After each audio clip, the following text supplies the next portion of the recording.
bienvenidas todos otra vez. Gracias por acompañarnos hoy aquí en Vida In, sobre todo si es tu primera vez aquí en nuestra iglesia.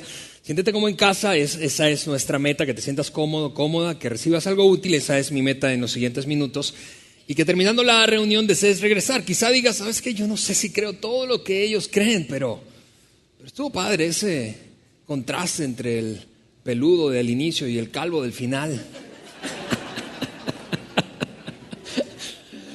Esa es nuestra meta, que es regresar. Estamos en medio de una serie, literalmente en medio de una serie de 3 domingos. Ese es el segundo domingo de nuestra serie La Trampa de la Comparación. La semana pasada iniciamos esa conversación hablando de algo que parece obvio después de leer el título de la serie, ¿no es cierto? Esa tendencia que tú y yo tenemos a compararnos con otros, mirar a la derecha, mirar a la izquierda y utilizar eso que vemos a nuestro alrededor como punto de referencia y responder la pregunta, ¿estoy bien? ¿Estoy bien? ¿Estoy bien? ¿Estoy haciéndolo bien? ¿Estoy en la dirección correcta? ¿Estoy bien? ¿Estoy bien?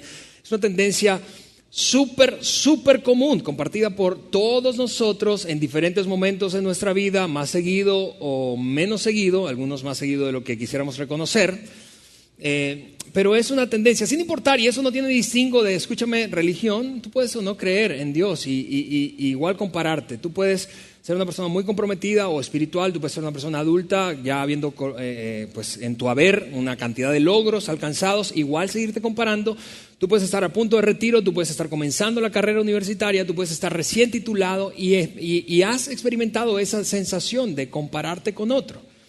La semana pasada, y solo a modo de resumen, empaquetamos el tema de la semana pasada y honestamente corresponde a la serie, esta frase que usamos la semana pasada. Dijimos, nadie gana cuando me comparo. Nadie gana, nadie, absolutamente nadie. Porque miro a la derecha, miro a la izquierda y entonces, típicamente esto es lo que ocurre.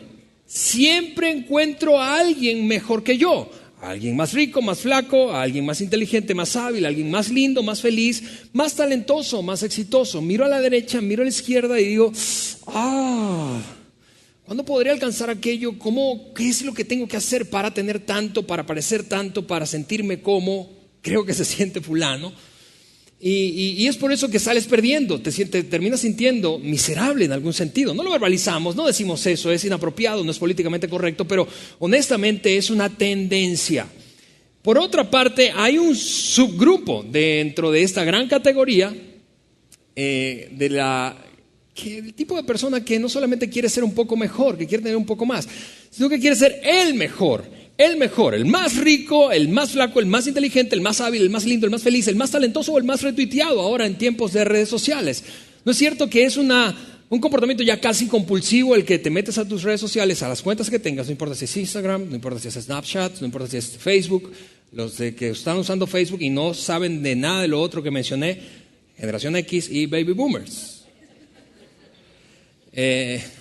Los que no se rieron no entendieron ni el chiste. La cosa es que es una tendencia casi compulsiva. Me meto a ver qué, a ver cuántos likes tengo, ¿sí o no? Hay un honesto por ahí que dijo sí.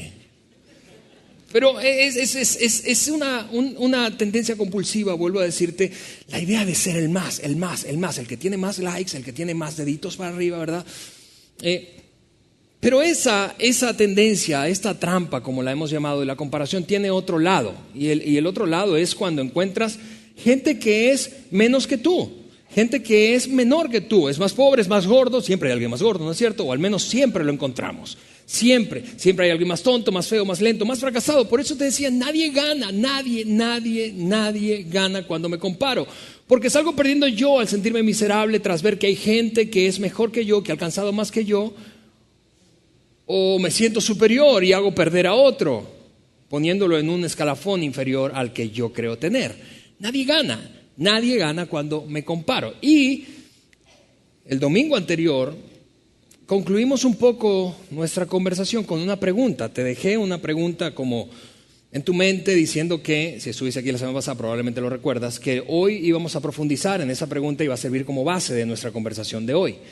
Y la pregunta es esta: ¿quién o qué tú y yo utilizaremos como un punto de referencia, como una medida para decirnos a nosotros mismos que estamos bien o que estamos mal, que lo estamos haciendo bien o que lo estamos haciendo mal.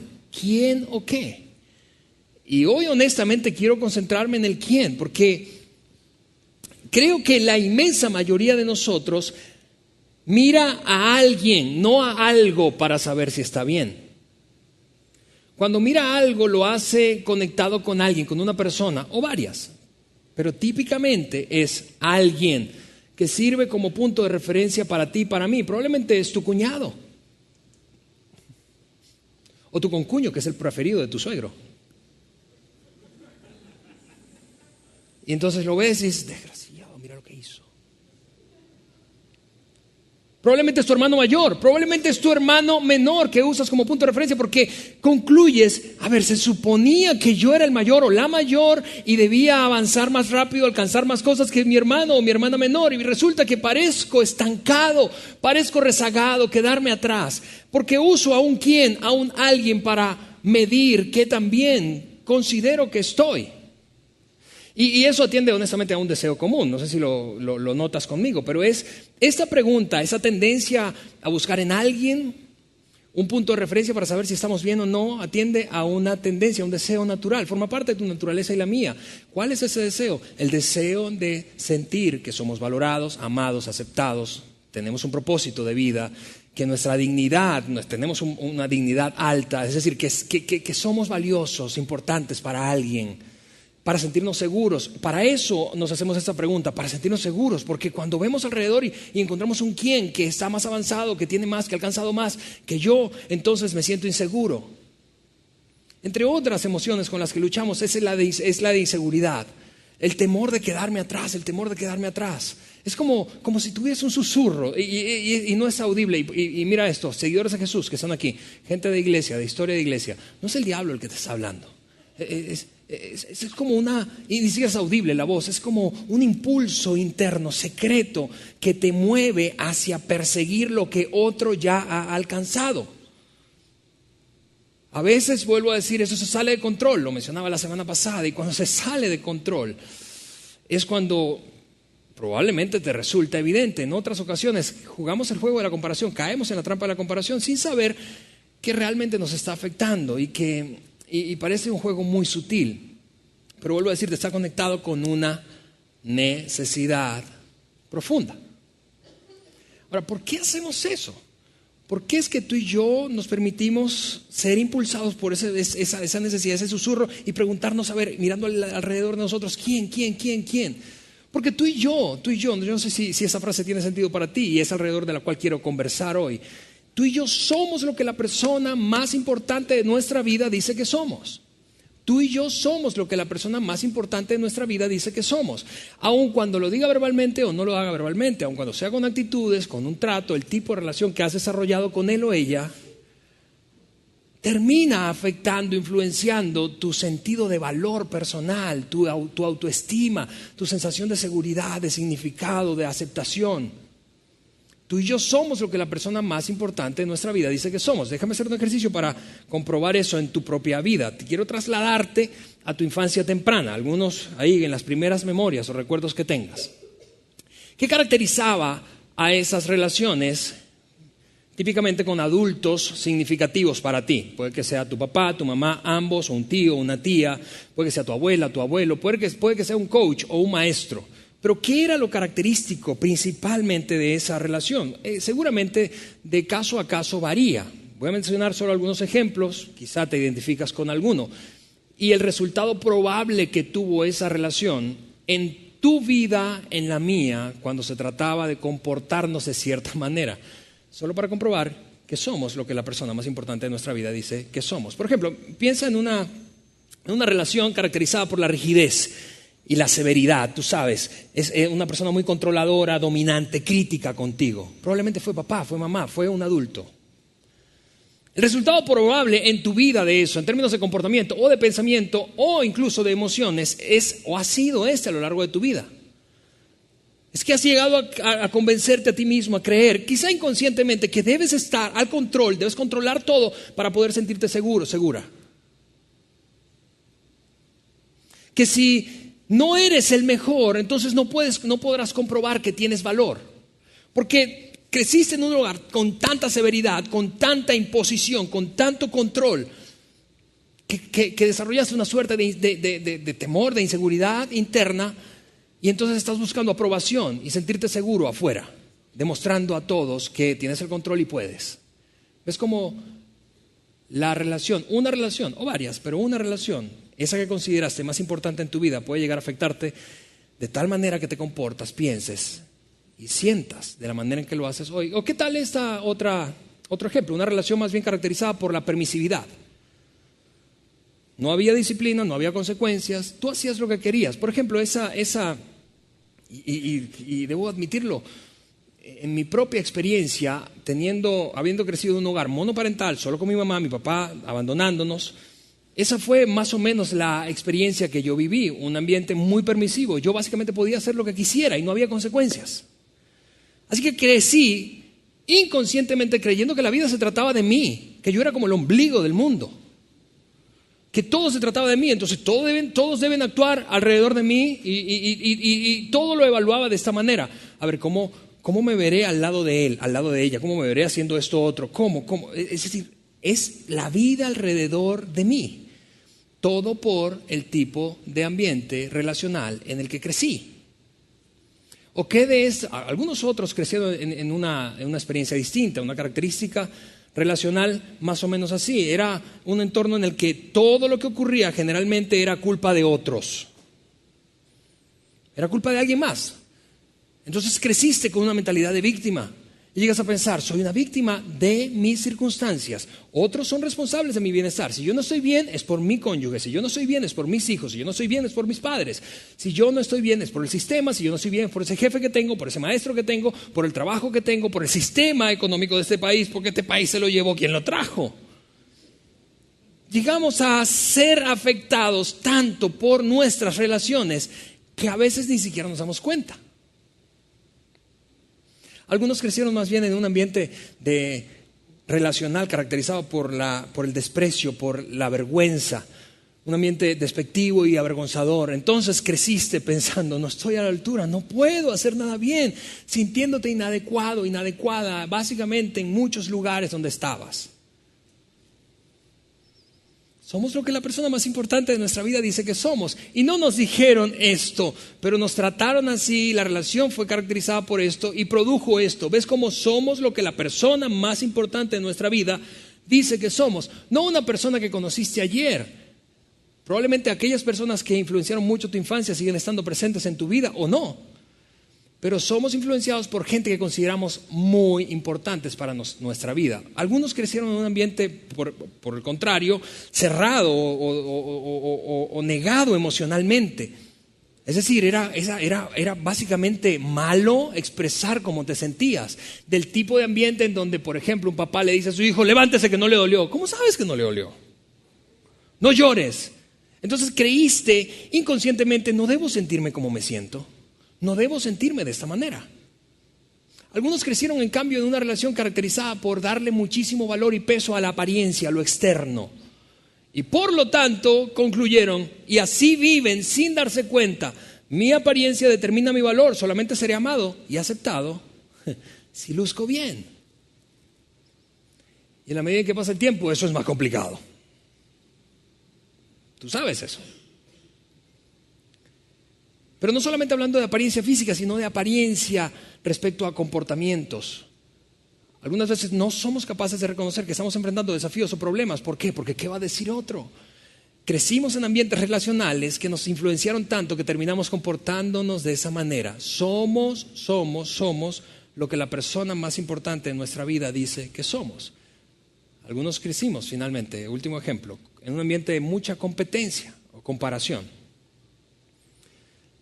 Pensamos, sobre todo hogares numerosos, con primos, pensamos, tengo que ser el mejor para saber que valgo, porque crecimos en relaciones marcadas por la competencia y la comparación. Otra vez, somos lo que la persona más importante en nuestra vida dice que somos. Tú y yo somos eso. Lo que me lleva a la siguiente pregunta. ¿Quién es esa persona para ti? ¿Quién es esa persona? ¿Quién es la persona más importante de tu vida? ¿Quién es? ¿Quién era? ¿Quién es hoy? Paréntesis, padres que están aquí. ¿Ves? No sé si lo notas, ¿por qué es tan crítico cómo nos relacionamos con nuestros hijos? Porque ellos están siendo influenciados por ti y por mí, que somos las personas más importantes para sus vidas. Y terminarán viviendo, interpretando la vida, viéndose a sí mismos, relacionándose con otros, tomando decisiones, priorizando de acuerdo al tipo de relación que tú y yo construimos con ellos. Es un peso enorme, yo lo sé, y también lo siento porque tengo 2 hijos. Y aquí está mi esposa, lo sentimos. Pero imagina esto, solo por darte un ejemplo, que si tú eres padre de una niña, hoy es una niña, tal vez bebé o niña. Imagina que entonces no eres muy consciente de ello y quizá por tus propias carencias, todos tenemos de eso, tu propia disfunción, todos tenemos algo de eso, empiezas a crear un ambiente caracterizado por la vergüenza y el desprecio en tu relación con tu hija. No lo hacemos intencionalmente, nadie en su juicio cabal hace eso con intención, pero imagina que eso ocurre y tu hija crece experimentando tu desprecio y tu vergüenza, quizá disciplinarla en público, quizá señalar errores públicamente. Imagina toda el hambre y la sed que tendrá de encontrar aceptación, y cuando aparezca un tipo, no importa si es un buen partido o no, pero le da una pizca de aceptación, ella va a caer rendida a sus brazos. Solo porque quiere aceptación. ¿Ves el impacto que tiene la persona más importante en la vida de otro? Somos lo que la persona más importante de nuestra vida dice que somos. ¿Quién es esa persona para ti? ¿Quién es la persona más importante para ti? Porque tu identidad está basada en ella, en él. Porque lo que crees de ti está influenciado por esa persona. Vamos, algunos adultos en sus 40s parecen estar muy bien hasta que llega su mamá a visitarles. Y 2 frases de tu mamá te descontrolan en tu identidad. Y luego de que ella se va a su casa, tú quedas alterado o alterada y todos en casa ahora, en tu casa, son víctimas de ese desbarajuste. Porque es difícil aceptarlo, pero es una realidad. Somos lo que la persona más importante de nuestra vida dice que somos. Y algo fascinante de la fe cristiana es que no solamente tiene una explicación para eso, sino que tiene una salida, una solución. ¿Cuál es la solución? ¿Cuál es? El cristianismo tiene una respuesta para eso. Y antes de dártela, si tú estás aquí y no te consideras un seguidor de Jesús, eres quizá, no te consideras una persona religiosa, probablemente sí espiritual, pero no religiosa, alguien te invitó y bueno, por compromiso decidiste venir, o estás dándote la oportunidad de regresar después de un tiempo a la iglesia, o tuviste malas experiencias con la iglesia o gente que se consideraba o decía seguidora de Jesús o cristianos, no importa si eran católicos o protestantes, y pensaste, no, si ellos son así, yo no quiero nada de eso. Yo puedo entender eso, yo puedo entender tu mala experiencia, puedo entender que hayas incluso recibido información irrelevante en una iglesia, en un lugar como este, no sé si como este, pero hayas recibido información y la asociaste que el cristianismo es un asunto nada más de esperanza, de eternidad, y decías, a ver, pero ¿cómo se come eso en la práctica? Yo tengo una vida cotidiana que seguir y eso no me sirve de mucho. Ok, quiero hoy en principio darte las gracias por venir y decirte, este es un lugar para ti. Hemos creado este ambiente y nuestra iglesia alrededor de la idea de que te sientas bien, independientemente de que creas o no creas. Por otra parte, quiero animarte a escuchar lo que sigue con apertura y no desconectarte, porque voy a darte una respuesta a este dilema desde el punto de vista de la Biblia. Desde el punto de vista de la Biblia. Entonces, te suplico no te desconectes, porque eso es lo que yo sé de ti. Independientemente de que llegues a creer algún día o no lo mismo que nosotros creemos, eso es lo que yo sé de ti. Tú eventualmente, bien en el pasado, en el presente o en el futuro, mirarás a la derecha, mirarás a la izquierda para responder la pregunta, ¿estoy bien? Es decir, te vas a comparar. Entonces, te voy a animar a mantenerte abierta ante esta solución planteada por la fe cristiana. ¿Sí? ¿Estás listo?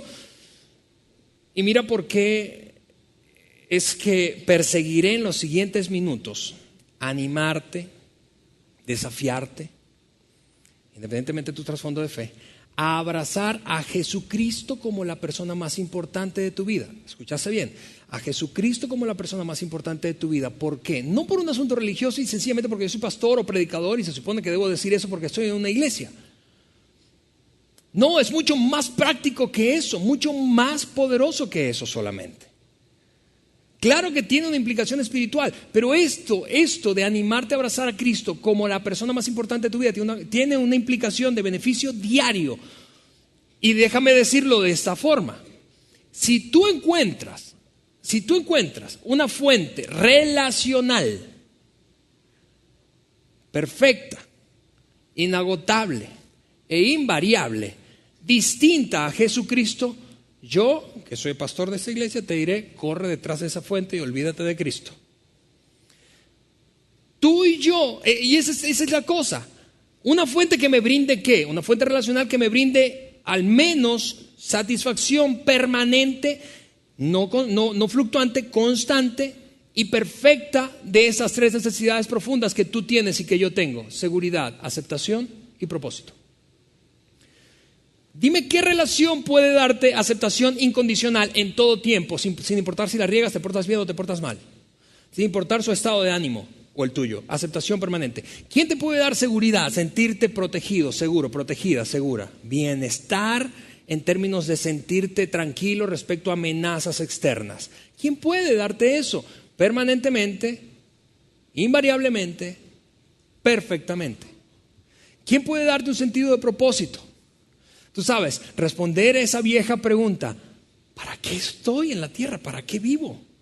¿Quién puede? ¿Quién puede hacer eso permanentemente, sin fluctuación? Si encuentras una fuente relacional diferente a Jesucristo que pueda hacer eso, escúchame, dime, yo me voy contigo. Por eso es que quiero animarte a abrazar a Jesucristo como la relación más importante de tu vida, porque es la fuente capaz de saciar estas necesidades profundas de manera constante. Y como tú y yo somos lo que la persona más importante de nuestra vida dice que somos, deberíamos encontrar una persona que tenga una buena opinión de nosotros, ¿no es cierto? Ok, lo que haré en estos minutos que me quedan es leer un par de versículos, apenas un par de versículos, de una carta antiquísima del siglo I, por ahí en el año 70, más o menos, fue escrita, y que luego fue incluida dentro de lo que hoy conocemos como el Nuevo Testamento. Pero fue una carta escrita por un hombre llamado Pablo, San Pablo o el apóstol Pablo.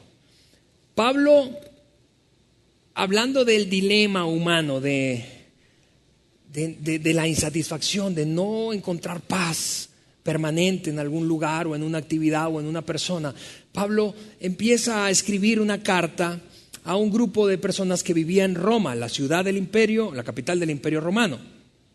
Y en el capítulo 7 él expresa este dilema: quiero comportarme bien, pero termino portándome mal, y lo que no quiero hacer termino haciéndolo, y termina concluyendo: es una vida miserable lo que tengo, porque no encuentro satisfacción. Y claro que el contexto es mucho más amplio que este, pero déjame circunscribirlo a la conversación que tenemos hoy acerca de la comparación. Pablo concluyó: no vale la pena eso de estar mirando a la derecha y a la izquierda para saber si estás bien o estás mal. Eso es una carrera interminable, es como decíamos la semana pasada, es correr tras el viento. No hay paz en esa manera de vivir. Por eso concluyó: es miserable la vida así. Y entonces desafió a la gente que estaba recibiendo la carta con un descubrimiento que él había hecho en su vida personal. Después de decir: es miserable esa vida que he tenido, pero encontré la salida. Y Jesucristo es la salida. Jesucristo es la solución para convertirlo en la persona más importante de mi vida, y que no solamente tenga esperanza de vida eterna, eso está bien, pero hablo de lo práctico y cotidiano para que mi vida cambie diariamente. Lo expresó entonces así, capítulo número 8 del libro de Romanos, o carta a los Romanos, versículo 1. Por lo tanto, ya no hay condenación para los que pertenecen a Cristo Jesús. Eso es lo que está diciendo Pablo. Cuando tú y yo depositamos nuestra confianza en Jesucristo, lo convertimos en la persona más importante de nuestra vida, empieza una relación, escúchame, esto va a sonar un poco extremo, pero de pertenencia. Ahora, yo sé que tú conoces muy pocas relaciones que caen en la categoría de te pertenezco o me perteneces, ¿no es cierto? A ver, ¿qué relación podría caer en eso? Bueno, se me ocurre esta: la de nuestro matrimonio. De hecho, tu anillo por la cara interna seguramente tiene el nombre de tu cónyuge, quienes están casados, y la fecha en la que te casaste, ¿no? Hay alguna excepción, seguramente. Pero ese anillo comunica pertenencia. Le pertenezco a Aliana, mi esposa, y ella es mía. Ahora, tú y yo sabemos que ese vínculo se puede romper. Y se rompe en estos tiempos más fácil que antes. ¿Sí?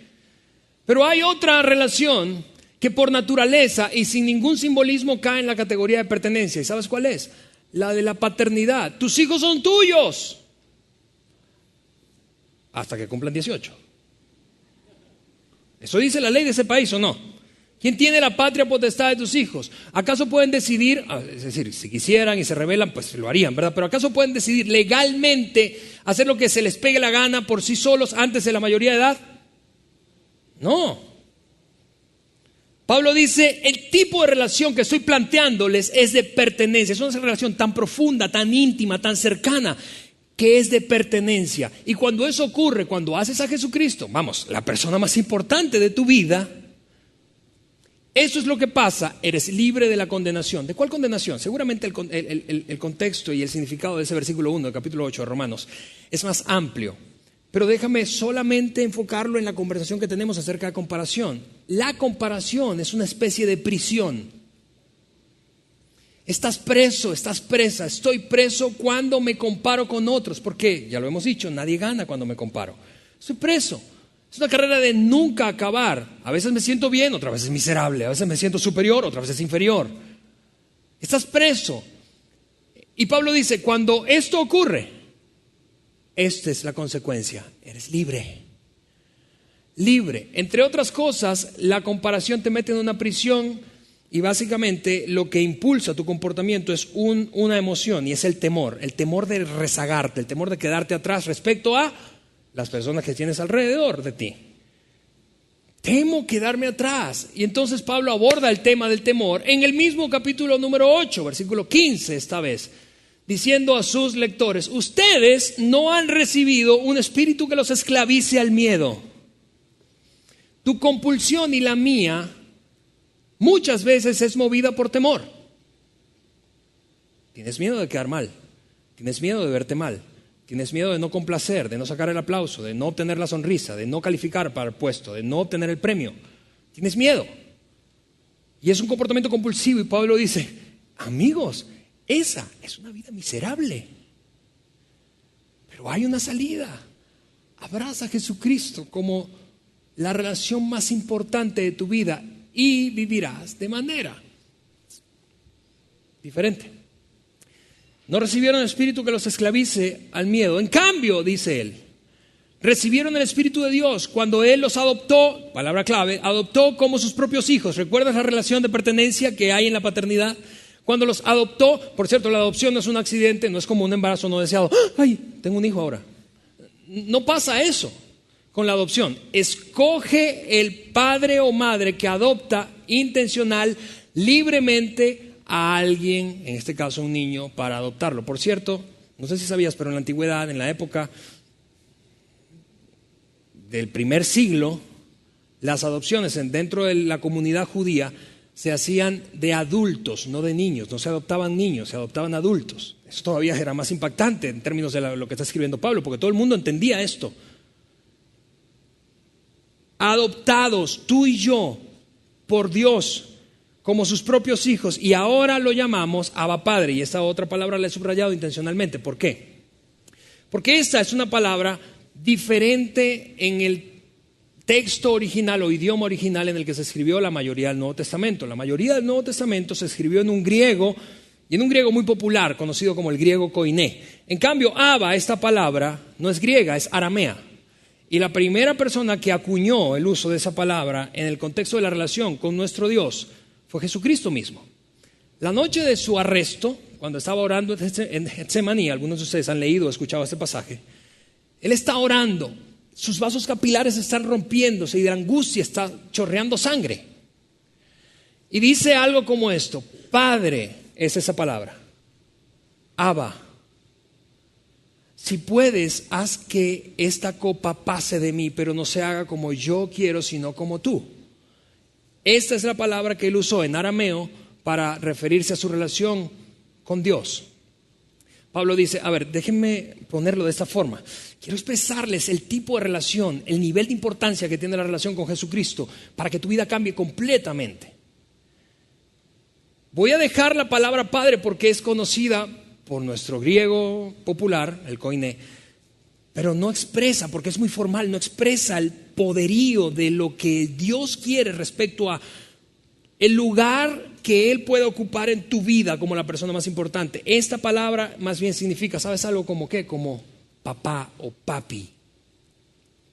Escúchame, algunos hombres ni siquiera podríamos decir eso respecto a nuestro Dios. A ver, papi, ¿cómo? Nos sentimos extrañísimos. No, yo no puedo. Ese es mi punto, dice Pablo. Dios no es solo un cuate, un buen amigo. Dios no es solo un padre. Dios es tu papá. Y si tu papá, que es tu Padre Celestial, te ama tanto como para entregar su vida, no en una mera transacción en donde te selló y dijo, bueno, listo, se va para el cielo porque ya ahora yo soy su padre, su papá. No, si te ama tanto como para sellarte relacionalmente, no transaccionalmente. No es una transacción, vuelvo a decirte, no es, muy bien, aquí está el boleto al cielo. No, es relacional, es súper íntima la relación que está planteando Pablo, que tú y yo podemos tener con Jesucristo. Déjame hacer una pregunta, algunas preguntas. Has visto seguramente padres primerizos, con su primer bebé, cuando crecen es otra cosa, pero con su primer bebé, ahí en sus brazos, la primera vez que lo ven en el hospital y la primera vez que lo tienen en sus brazos. ¿Has visto algún padre que diga algo como, oye, yo quisiera que se pareciera más al de al lado, de la cuna al lado? No vemos eso, ¿cierto? De hecho, si tú vieras a un padre hacer eso, tú no concluyes, a ver, ¿será que el niño tiene un problema? No, tú dices, el padre tiene un problema. Ese tipo está loco, porque nadie en su juicio cabal compara a sus bebés recién nacidos con otros. De hecho, aun cuando sean feitos, porque tú has visto bebés que no son bonitos al nacer, ¿sí o no? Es más, algunos de nosotros algunas veces vemos nuestra galería de fotos o los álbumes de fotografías y decimos, órale, estaba feito, pero en ese momento no lo veíamos así, ¿sí o no? Salen hinchados con la nariz así. Ningún padre en su sano juicio compara a su bebé la primera vez que lo tiene en sus brazos con otro. Ahora déjame interactuar un poco contigo. ¿Con quién compara un padre a sus hijos? A ver, en el ejemplo que acabamos de hacer, ¿con quién compara un padre primerizo a su bebé la primera vez que lo tiene en la mano? Con nadie. A ver, di eso conmigo. ¿Con quién compara un padre a sus hijos? ¿Con quién te compara tu Padre Celestial? Con nadie. ¿Con quién te compara tu Padre Celestial? ¿Con quién crees que te compara? ¿Con tu cuñado que te mira feo y te hace sentir miserable porque ha alcanzado más cosas que tú? ¿O porque es el favorito de tu suegro? ¿Con quién te compara tu Padre Celestial? Adultos que están aquí en edad de retiro, ¿con quién te compara tu Padre Celestial? ¿Con aquel que fue más sabio, más inteligente, más hábil que tú para prepararse para el retiro y ahora todo parece tenerlo resuelto económicamente? ¿Con quién te compara tu Padre Celestial? ¿Con quién chicos que están aquí, ¿con quién te compara? ¿Crees que te compara con ese vato que anda con la chica más linda de tu escuela? ¿Con quién, mujeres que están aquí, con quién te compara tu Padre Celestial? ¿Con la que tiene menos kilos que tú? ¿Con quién te compara tu Padre Celestial? Con nadie, porque tu Padre Celestial es esa persona, siempre que le permitas, la persona más importante de tu vida. Y cuando abrazas esa verdad, empiezas a escuchar la voz de un Padre que te ama y que piensa, estás bien. No he terminado contigo, pero estás bien. ¿A quién escucharás? ¿A quién? Al de la derecha, al de la izquierda, a tu papá terrenal, a tu hermano, a tu hermana, a tu colega, a tu maestro, a tus jefes. ¿A quién escucharás? Tú y yo somos lo que la persona más importante en nuestra vida dice que somos. ¿A quién escucharemos? Porque tu padre dice que estás bien. Tu Padre dice que estás bien. Cuando te ve tu Padre Celestial dice, estás bien. No he terminado contigo, pero estás bien. ¿Qué si todo esto que está aquí en la pantalla, qué si esta frase cobrara vida en tu mente, trasladándola de la pantalla a tu cabeza y luego a tu corazón, y viviéramos de esa manera? ¿Qué si Pablo tenía razón? ¿Qué si la vida comparándonos con otros es miserable y nunca termina la competencia? ¿Qué si siempre caeremos en esa trampa y viviremos insatisfechos a menos que hagamos de Jesucristo la persona más importante de nuestra vida? Porque somos lo que la persona más importante de nuestra vida dice que somos. Dios dice, no he terminado aún, no he terminado contigo, pero estás bien porque eres mío, estás bien porque te amo, estás bien porque no hay nada que pueda restarte valor delante de mis ojos. Estás bien,